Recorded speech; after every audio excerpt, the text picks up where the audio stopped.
Hi guys, welcome back to the channel. It's been a while since I've produced a video on the project truck. Now, somebody's cutting grass. Life changes, okay? Business I was in closed down and I've gone on to greener pastures.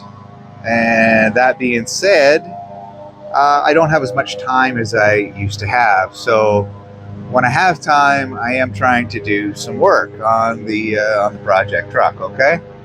Now that being said, let's get into looking at what I have done. Now, a little catch up here. Last fall, I put these fender flares on. Not real impressed with them. They sat for the winter and they've got cracks in them. Not impressed with the quality of those.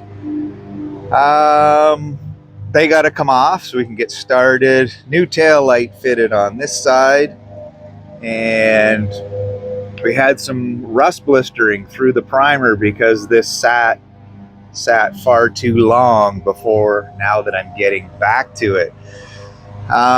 Etch primer works good if you're going to get back to it right away and your high builds, but if it's going to sit around for a while, I need to get epoxy on that. So this is the deal. This stuff's coming back off. Same on the other side. I got a tail light on order for it. Get all these blisters sanded out, these rust blisters, sand them out with 80 grit and get epoxy onto that. But things have been busy on the chassis as well. Got some paint on the chassis and an exhaust installed as well, so that's going along pretty good.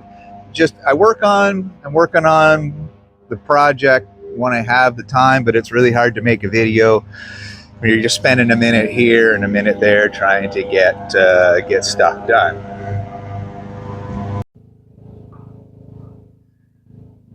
So tail lights out, fender flares off. This didn't really look that bad. I could finish this out. It is not bad, but it's inside the fender flare line. I put a little pencil line around it before I took it off.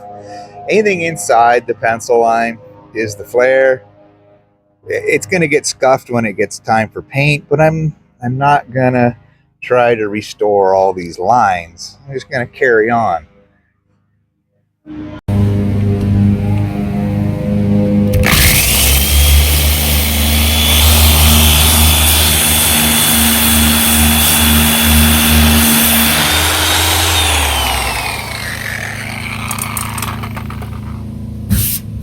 Okay, that's the rust. Oh, you can see that the lighting is really, really dark. I don't know what the hell's going on here.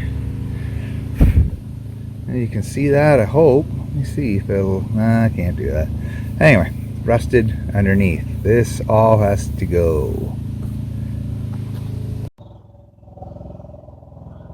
Now, looks like I've gotten all the rust blisters, the main blisters, all sorted out here and along. I can still see some pitted rust. I don't know if you guys can see it, but there's some pitted rust in a few spots here.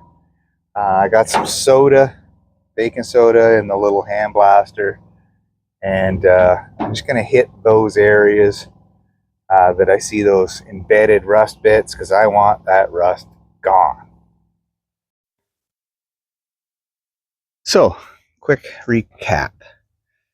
DA'd with 80 grit. Soda blasted suspect areas.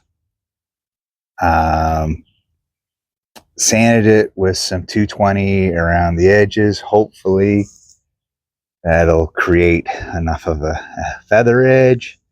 Washed it with some soap and rinsed it with water. Okay, so there's where we're at. Got some epoxy in the spray gun and we're going to get it on. The metal's pretty warm. It's been in the sun here, but it's not scorching hot to the touch. It is warm to the touch, so I'd say it's probably a good 100 degrees. It'll be fine. This epoxy isn't one of my favorites. It doesn't really have a lot of color to it, but hopefully we can get a few coats on and everything will be good. So running about 20 psi in the fake DeValvis with the we got T110 cap. There we go. Yeah, it's very grainy, of course.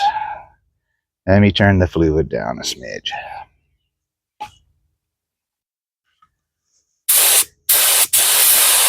That'll have to do. It's a coat of epoxy.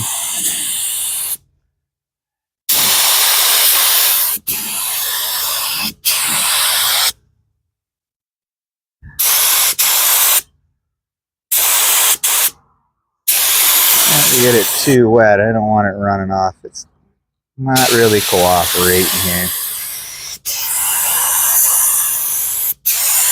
Good enough. Give that a little bit of setup time and I'll hit it again and probably again, because we got, I don't know, we got some fish eyes going on now. This isn't gonna be good.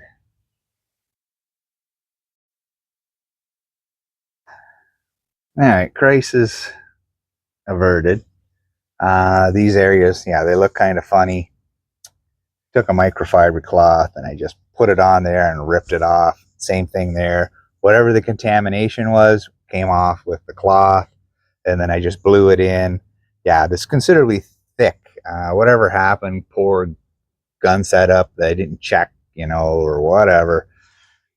Epoxy's on there. That's all I care. Enough elbow grease, it'll sand out. But I let this cure for a couple hours because on there pretty damn thick.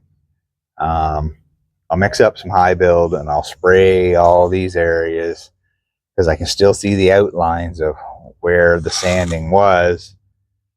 These look better down here though. This is what didn't go on near as thick there. So, but yeah, I'll spray some high build on there and then we'll let that cure for a while.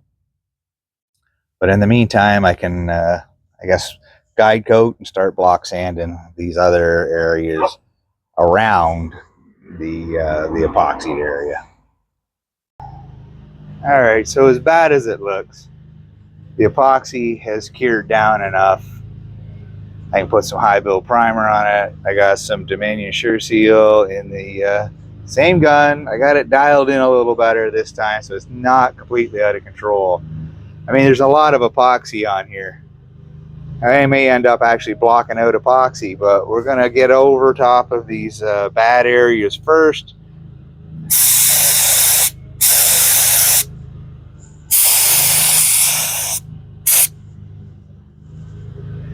And then just kind of give all the other areas a couple coats. So once I get a coat on, I'll let it sit for about 10 or 15 minutes and go over the especially these areas here, try to get that built back up.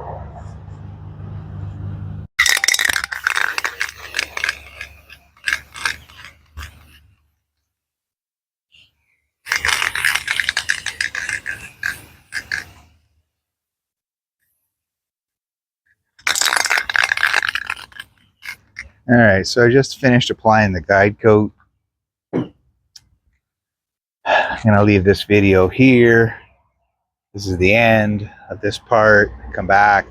We'll block sand this entire bedside with some probably 180 or 220, somewhere in that area.